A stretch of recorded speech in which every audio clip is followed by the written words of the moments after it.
muqdisho xaalad adag ayaa ka taagan oo dhanka amniga ah kadib amarro kala duwan oo ka soo baxaya taliso kala duwan oo isla hay'adaha amniga ka tirsan maxaa ka socda guriga taliyihii hore ee ciidanka xoogga dalka Soomaaliyeed General Odawa Yusuf Raage waa kumase shakhsiga dhabarka saartay amniga General Odawa ee diiday in la galo gurigiisa taasoo dawladda dhexdeeda khilaaf weyn ka dhex abuurtay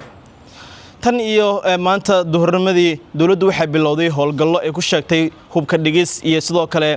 hubka laga baarayo guryaha ku yaala aaga degmada Cabdilcasiis ilaa xeebta Leedo taasoo si shakhsi loo baarayo saraakiil ciidan mas'uuliyiin hore iyo xubno dawladda hore uga tirsan balse mucaarad kala saftay Hotel Elite guriga taliye Odawa Yusuf Raage iyo saraakiil kale oo ciidan iyo kuwa kale oo dawladda u shaqeynayay ayay ciidamada dawladda saaka ku jarmaadeen si ay howlgallo hubka dhigis uga sameeyaan arinta la yaab kale waxa ay noqotay in afar dhinac amar ka soo baxaya uu khilaaf ka dhex abuuray dhanka dawladda federaalka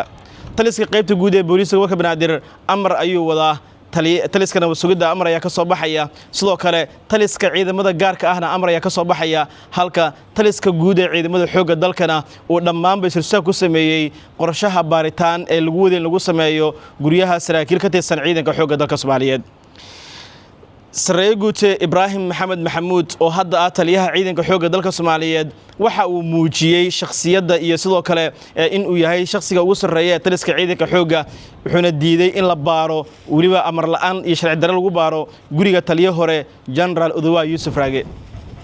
taliye Ibrahim ayaa laga soo xigtay kadib markii ay u tageen nabad sugidda iyo sidoo kale booliska oo ay ka dalbadeen in loo fasaxo in la baaro guriga taliye Odawa inuu isna ku yiri idinku ka soo bilaaba baaritaanka guryaha saraakiisha idinka horeysay markaas ayaa la baarayaa guriga taliye Odawa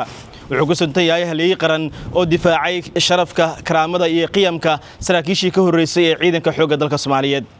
khilaaf ka dhashay baarista guriga Odawa oo la diiday ayaa si weyn u saameeyay hay'adaha amniga qaybtood waxay ku kala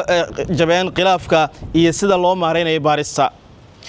sidoo kale waxa la soo sheegayaa in hub iyo rasaas laga baxay guriyo xubno mucaaradka ay ku leeyihiin aaga Leedo si gaar ah hotelka Elite iyo sidoo kale guri xildhibaan hore oo ka deganaa degmada Cabdilcasiis ayaa la xaqiijiyay hub laga soo baxay halka dhanka mucaaradkana ay noo xaqiijiyeen inaysan jirin wax huba oo guryahaas iyo sidoo kale aagaasba ay kala baxeen dawladda balse yihiin hub dawladdu iyadu ay leedahay la rabo in lagu sumcad xumeeyo laguna jibiyo mucaaradka sida ay xogtayno ku sheegeen mucaaradka qaarkood aan la xiriirnay hadda xaalku wuxuu taagan yahay Muqdisho oo sabeynaysa una muuqata in uu ka dhex qarxi karo dagaal isla hay'adaha amniga ee dawladda federaalka Soomaaliya taliska qaybta guud ee gobolka Banaadir dhankiisa wuxuu isugu yeeray warbaahinta madaxa bannaan inay tagaan salaga degmada Cabdilcasiis halkaas oo goobta lagu soo bandhigayo sida la sheegay hub laga soo aruuriyay xaafado kala duwan oo ku yaala degmada Cabdilcasiis gaar ahaan aaga xeebta Leedo iyo guryaha waaweyn halkaas ku yaala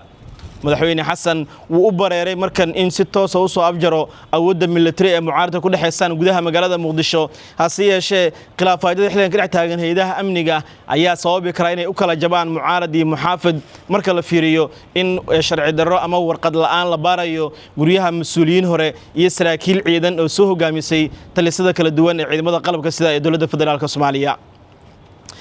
sidoo kale Himila TV ayaa waxa ay ogaatay in taliye Ibrahim Maxamuud oo isagu noqday shakhsiga sida weyn u hor istaagay baaris sharci darro sida la sheegay oo lagu sameeyay rabay taliye hore oo ciidanka soo hogaamiyay Odawa Yusuf Raage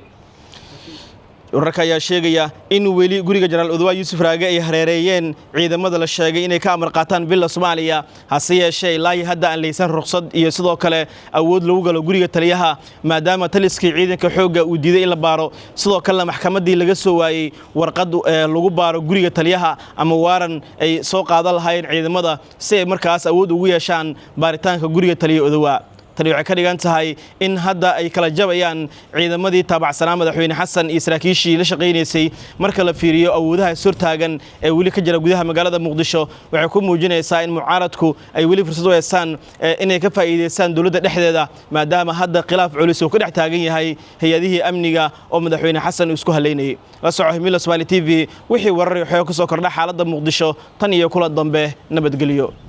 ogeysiis isbitaalka taqoosiga Muqdisho waxaa ku soo biiray Dr. Tamaam Alhamwi qabiilku taqoosiga qalimada neerfaha burooyinka maskaxda iyo lafdhabarta inta uu joogay waxa uu fuliyay kiisas badan oo guuleystay sidoo kale waxaa isbitaalka ku soo biiray Dr. Basil oo ah qabiilku taqoosiga qalimada afka wajiga daamanka dhaawacyada shilalka nagu soo booqo Tawfiiq Miisaanka Dhuxusha agtiisa Muqdisho Specialist Hospital daryeel iyo khibradaas ku halayn karto